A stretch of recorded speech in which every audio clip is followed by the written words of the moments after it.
અમદાવાદના રખિયાલમાં લુખ્ખા તત્વોનો ત્રાસ યથાવત જોવા મળી રહ્યો છે। અજીત મિલ પાસેની સોસાયટીમાં લુખ્ખાઓએ આતંક મચાવ્યો। તલવાર, ધોકા અને પથ્થર સાથે પરિવાર પર હુમલો કર્યો। અસામાજિક તત્વોના આતંકથી રહીશોમાં ભયનો માહોલ સર્જાયો છે। પોલીસની બુલડોઝર કાર્યવાહી બાદ પણ લુખ્ખા તત્વો જાણે કે બેફામ બન્યા હોય તે પ્રકારના દ્રશ્યો જોવા મળ્યા। અમદાવાદ પોલીસના નાઇટ પેટ્રોલિંગ પર અનેક સવાલ ઉઠ્યા છે। એકાદ વર્ષ પહેલા મકાન બાબતે બે પરિવારની અંગત અદાવતમાં તલવાર સહિતના હથિયારો સાથે લોકોએ હુમલો કર્યો। હુમલા બાદ પથ્થરમારો પણ કર્યો તો આ સમગ્ર ઘટના સીસીટીવી કેમેરામાં કેદ થઈ છે। સામાજિક પ્રસંગમાં ભેગા થયા બાદ સલમાન ખાન પઠાણ નામના વ્યક્તિના ઘરે હુમલો કર્યો। મહિલાએ દરવાજો બંધ કરી દેતા હુમલાખોર ઘરમાં પ્રવેશી શક્યા ન હતા। રખિયાલ પોલીસે સગીર સહિત 7 આરોપીઓની ધરપકડ કરી રાઇટિંગ સહિતની કલમ હેઠળ કાર્યવાહી હાથ ધરી છે।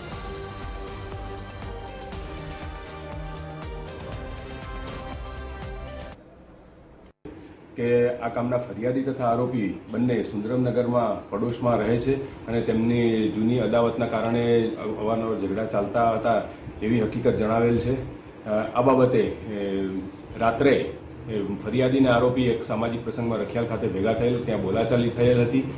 ત્યારબાદ આ આરોપી પક્ષ ભેગા મળી તલવાર અને છરી વડે ફરિયાદીના ઘરે હુમલો કરેલ અને તેમને નાની મોટી ઈજાઓ પહોંચાડેલ છે। આ બાબતે રખિયાલ પોલીસ સ્ટેશન ખાતે ગુનો રજીસ્ટર કરવામાં આવેલ છે। और इस पे चाकू लगा यहाँ और वो लड़का कैसे भी सब थे ना वहाँ के इंसान छुड़ाए करे ना भाग के आया लड़का और फिर उसके बाद में 15 मिनट के बाद में पूरा टोला आया हमारे यहाँ और तलवार, चाकू, डंडे, पत्थर ये सब आप देख ही रहे हो किस तरह से हुआ। वो दरवाज़ा गेट बंद था सर, नहीं अगर खुला होता हमारे 2 बच्चे थे ना दोनों खत्म हो गया ये पोजीशन से। અમદાવાદમાં એક પરિવાર પર હુમલાની ઘટના બની છે, જે મામલે પોલીસે 6 જેટલા શખ્સોની ધરપકડ કરી છે। અમદાવાદમાં કાયદો વ્યવસ્થાની સ્થિતિ કથળતી હોય તે પ્રકારના દ્રશ્યો અહીં રખિયાલ ખાતે જોવા મળ્યા છે, જ્યાં લુખ્ખા તત્વો એક સોસાયટીમાં ઘૂસ્યા હતા અને એક ઘરની બહાર તેઓ પથ્થર લઈને પહોંચ્યા હતા। હાથમાં તલવાર સાથે તેઓ જોવા મળ્યા હતા। સમગ્ર ઘટનાના સીસીટીવી ફૂટેજ સામે આવ્યા છે। તો બુલડોઝર કાર્યવાહી બાદ પણ લુખ્ખા તત્વો જાણે કે બેફામ બન્યા હોય તે પ્રકારના દ્રશ્યો જોવા મળ્યા। તો સમગ્ર ઘટનાને પગલે પોલીસના નાઇટ પેટ્રોલિંગ પર સવાલ ઉઠ્યા છે। લુખ્ખા તત્વોને જાણે કે પોલીસ કાયદાનો કોઈ ડર જ ન હોય તે પ્રકારના દ્રશ્યો જોવા મળ્યા છે। તો પોલીસે સમગ્ર મામલે 6 જેટલા લોકોની અટકાયત કરી છે। તો રખિયાલના આ દ્રશ્યો સામે આવ્યા છે, જેમાં એક ટોળું એક ઘરની બહાર આવે છે અને હાથમાં પથ્થર લઈને ઘર પર પથ્થરમારો કરે છે। હાથમાં ધોકા પાઇપ જોવા મળે છે, તેમના હાથમાં તલવાર પણ હતી। તો આજુબાજુના લોકોમાં પણ ડરનો માહોલ જોવા મળ્યો। તો બુલડોઝર કાર્યવાહી બાદ પણ લુખ્ખા તત્વો જેમ કે સુધરવાનું નામ ન લઈ રહ્યા હોય તે પ્રકારના દ્રશ્યો જોવા મળ્યા છે। તો સમગ્ર ઘટનાને પગલે પોલીસ સામે પણ અનેક સવાલો ઉઠી રહ્યા છે। પોલીસની નાઇટ પેટ્રોલિંગ સામે સવાલો થઈ રહ્યા છે। તો સમગ્ર મામલે પોલીસ દ્વારા કાર્યવાહી કરવામાં આવી છે અને આ આતંક મચાવનાર લુખ્ખા તત્વોની ધરપકડ કરવામાં આવી છે। તો સમગ્ર ઘટના અંગેના સીસીટીવી ફૂટેજ સામે આવ્યા છે, જેમાં દ્રશ્યમાં જોઈ શકાય છે કે લોકો હાથમાં પાઇપ, તલવાર લઈને જોવા મળી રહ્યા છે। તેમના હાથમાં પથ્થર છે, ઘર પર પથ્થરમારો કર્યો। તો એક પરિવાર પર હુમલો કરવાના ઈરાદે આ તમામ લોકો ત્યાં પહોંચ્યા હતા। જૂની અદાવત રાખી મારામારીની ઘટના થઈ હોવાનું કહેવાઈ રહ્યું છે। પોલીસની નાઇટ પેટ્રોલિંગ સામે સવાલ ઉઠી રહ્યા છે। તો રાતની આ ઘટના છે, જ્યાં રખિયાલમાં એક ઘરની બહાર એક પરિવાર પર હુમલો કરવામાં આવ્યો।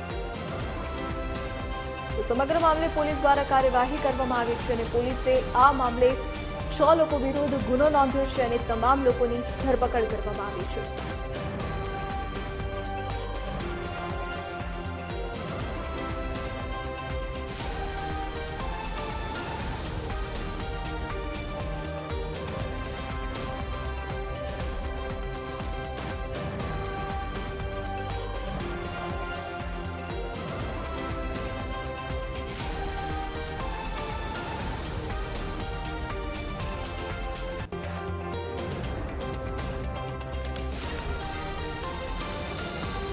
અમદાવાદમાં લુખ્ખા તત્વો જાણે કે બેફામ બન્યા હોય તે પ્રકારના દ્રશ્ય અહીં અમદાવાદના રખિયાલ ખાતે જોવા મળ્યા, જ્યાં એક ઘરની બહાર લુખ્ખા તત્વોનો ત્રાસ જોવા મળ્યો છે। આ ઘટનાને પગલે આજુબાજુના લોકોમાં પણ ભયનો માહોલ ફેલાયો છે।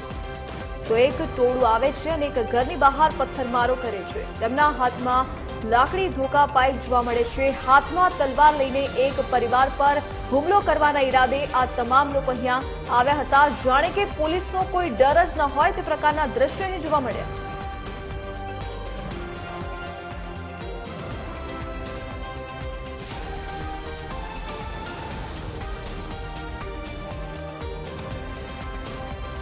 તો પોલીસે તમામ આરોપીઓની ધરપકડ કરી છે। 6 થી વધુ લોકોની ધરપકડ કરી છે અને ઘટનાનું રિકન્સ્ટ્રક્શન કરવા માટે અહીંયા પહોંચ્યા હતા, જ્યાં આ હુમલાખોર એક ઘરની બહાર આતંક મચાવતા હતા, જે અંગેના સીસીટીવી ફૂટેજ સામે આવ્યા હતા। તો પોલીસે સમગ્ર મામલે ગુનો નોંધ્યો હતો અને કાર્યવાહી હાથ ધરી। એક તરફના દ્રશ્યોમાં આપ જોઈ શકો છો કે આ ટોળું પહોંચ્યું હતું એક ઘરની બહાર, હાથમાં પથ્થર, ધોકા પાઇપ અને તલવાર લઈને જોવા મળ્યા હતા। જે બાદ પોલીસે તમામ લોકોની ધરપકડ કરી છે અને ઘટનાનું રિકન્સ્ટ્રક્શન કરવામાં આવ્યું। તમામ આરોપીઓને ઘટના સ્થળ પર લઈ જવામાં આવ્યા અને ઘટનાનું રિકન્સ્ટ્રક્શન કર્યું।